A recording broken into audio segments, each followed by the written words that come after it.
өдрийн алхалт 2 цаг алхаад энэ Бруншкоф гэд газар ирсэн. Бруншкоф болохоор яг миний өчигдөр гарсан уул тэгээд гарахыг зориод буцаж байгаа уул хоёрын гол байрладаг ийм гоё панорама орчноо үздэг газар. Тэгээд далайн түвшнөөс дэш 1510 метрийн өндөрт байдаг юм байна. Хөөхөн тойроод баахан дэшөө доошоо авираад ирлээ.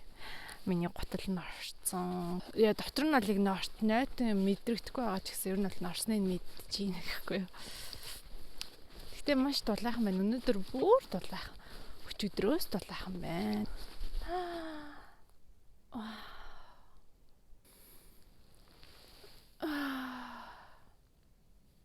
Гэтэ цастаа ч гэсэн энэ бол өвөл алхаж болохоор зам.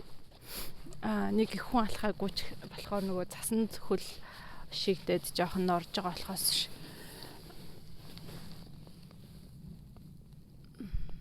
миний гарахыг хүсэж байгаа бол Арнплатен шпице юм байна. 2171 м өндөрт байгаа юм байна. Ийшээгээ 2400-500 болж байна.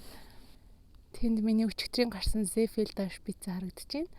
2220 м өндөр дээр. Йоо би тэрэн дээр байсан гэж бодохоор итгэхгүй байна. Амар гоё санагдаж байна. За гайта шпице бол би заавал гарна. Энэ бол 2373 м өндөртэй байгаа юм байна.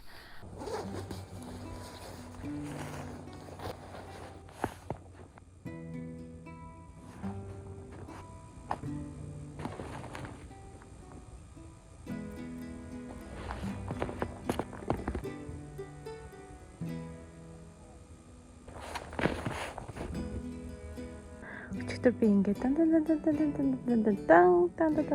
дан гэж тэнд гарсан. Харин дараа жил эрэхтэй